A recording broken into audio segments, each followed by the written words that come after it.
Hey doll friends, welcome back to the channel. Today we're taking a little bit of a detour from our normal sewing tutorial and just doing a basic review of what's been going on at Designs by Jude in the last 3 months.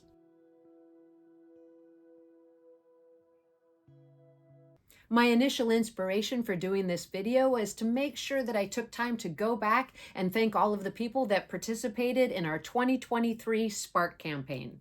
The idea for the Spark campaign started in 2022. In reflecting upon my business and the gratitude that I have to do what I love with this passion, I was trying to come up with a way to give back to the community.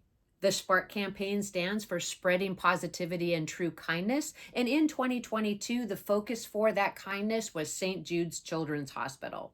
In 2023, the focus for the Spark campaign was the North Carolina Dolls, Toys, and Miniatures Museum. As a way to give back to the community and to thank people for taking time to look into the highlighted charity, I offer a free pattern through the month of December.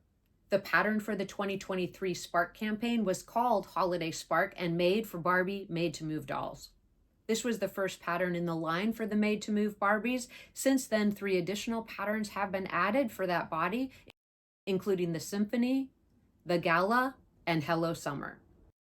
As a wrap up for the 2023 Spark campaign, I want to say thank you so much for helping me and this community raise almost $1,400 for the North Carolina Dolls, Toys, and Miniature Museum. January was an incredible and fun, busy month.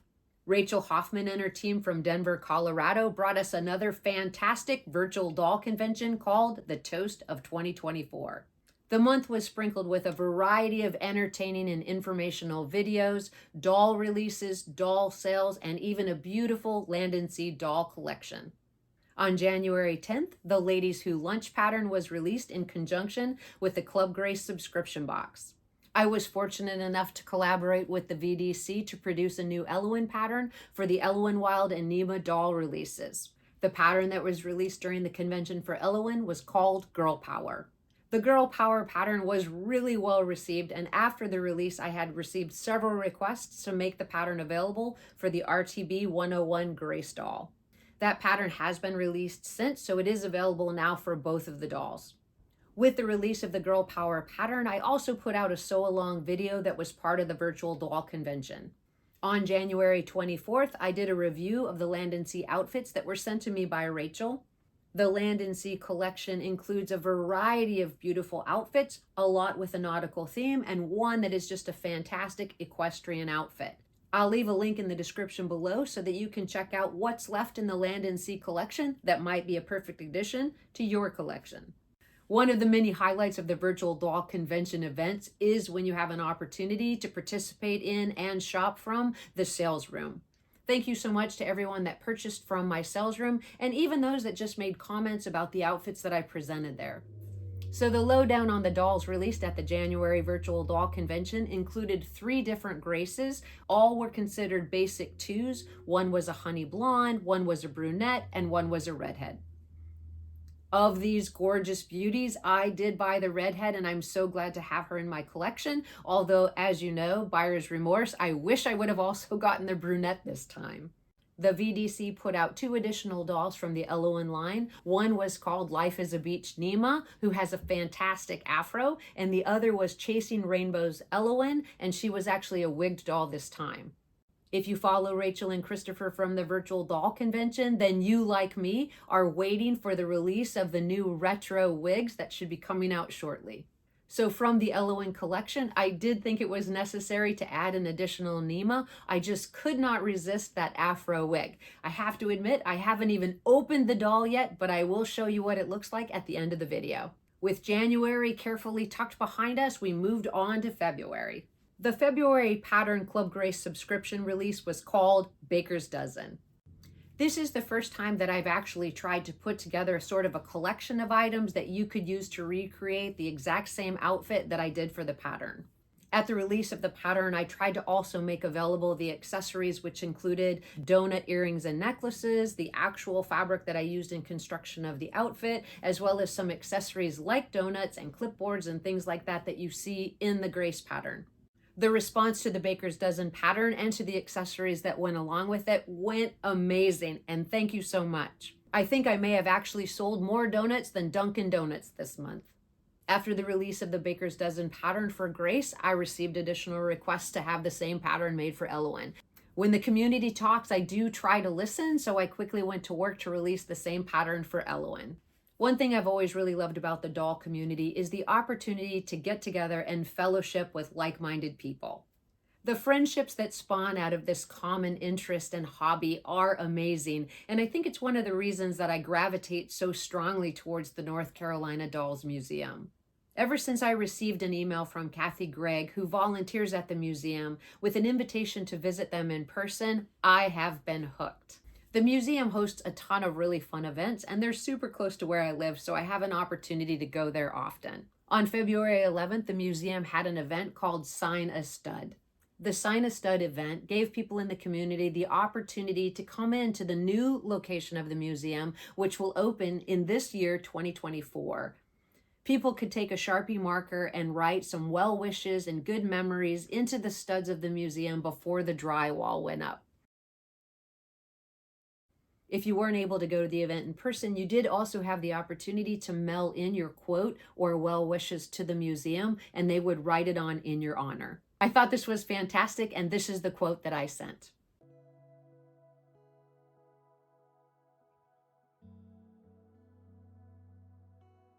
The next thing that happened in February is my FOF 130 sewing machine croaked.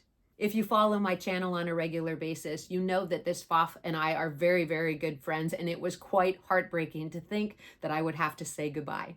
On February 16th, I shared a video of how I replaced the motor and the foot pedal from my FOF 130 for less than $100.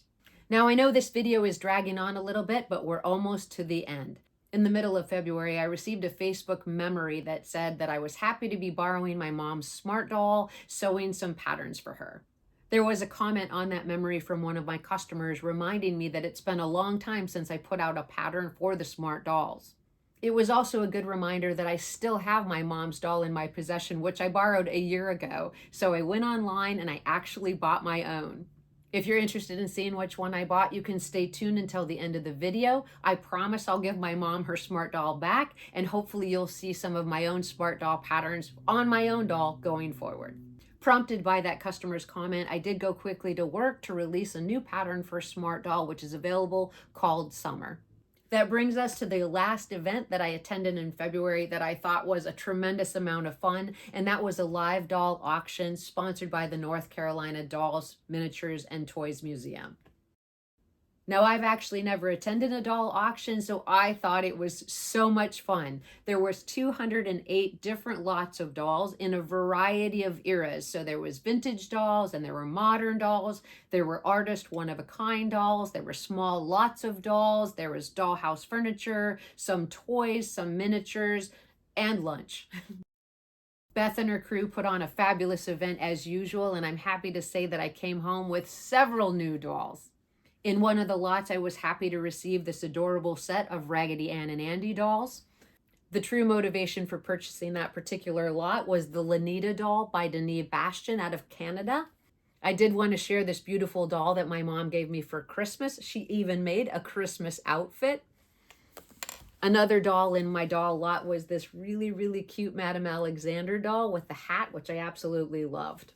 So in my possession right now, I have a couple of new Elowen dolls that I received at the doll auction. I have the Nema Doll received from the virtual doll convention, which I haven't opened yet. And downstairs on my step, I have my new smart doll. I will quickly show you what each of those dolls looks like at the end of the video, but if you're not interested in staying tuned, I do want to just take this opportunity to say thank you so much to all my subscribers, for the people that follow me along for sewing, for tips and for hints. I'll leave links in the description below to the virtual doll convention and to the North Carolina Doll Museum. They do have a Super Saturday sale coming up on March 9th.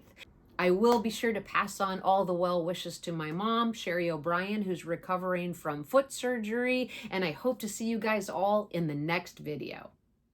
So here's my Nema doll that I'm excited to open her with you. I hope she's as great out of the box as she looks in the videos.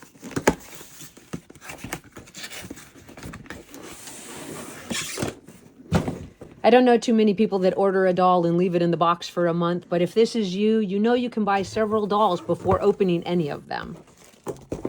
Let me just set it into the box top and get a view. That's so awesome. I don't know what it is about this hair, but it was a must-have. I tried to find a similar wig, and I do have to say that Facet's Boutique actually did have some Afro wigs, but they were in that lighter color. So if you want your doll to channel a little foxy brown and you have the wigged Nema, you can find a really great wig there from Marsha. She may require a little bit of styling, but I think it's gonna be perfect.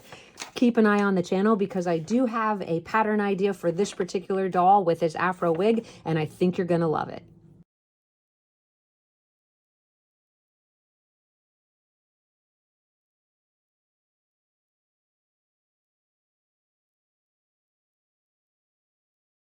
This is actually really exciting for me. I have actually watched several different smart doll auctions on eBay.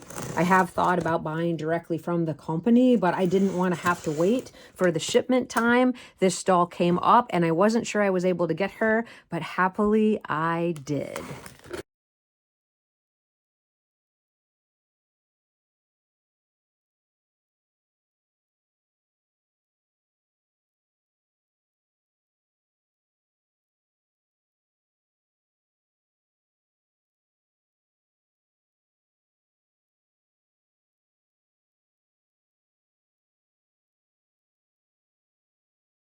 So I'm super excited about the doll. She came from a really nice seller. They did everything they said, and the auction looks to be exactly what they said it was going to be, which I so appreciate. She also came with an additional wig. So from there, I guess I caught you up on everything that's happening in Designs by Jude. Please. Thank you guys so much for stopping by for this quick catch up today. I understand that the video ran a little bit long and I appreciate you staying with me. If you have any questions about anything I've shown in the video or any of the dolls that I've shown here, please leave it in the comment section below. As always, I thank you guys so much for your time and watching, and I look forward to seeing you in the next video.